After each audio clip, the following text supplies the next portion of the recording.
there's a lot of fear and panic around AI in education right now, but Yeah, I but bet. going back to our earlier conversation, when they begin to embrace it as a tool Yes. instead of a replacement, I think that's when the shift will come, and maybe that gets us closer to individualized education. Yeah.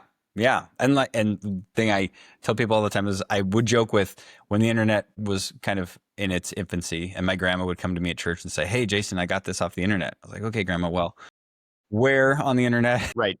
Right. Those types of things. And in the same way, when people come to me and say, well, ChatGPT says this, I said, okay, well, you got to bring your brain with you still. Like, well, you have to push back on this because where are their sources and what is that coming from? And what is the bias and where did that come from?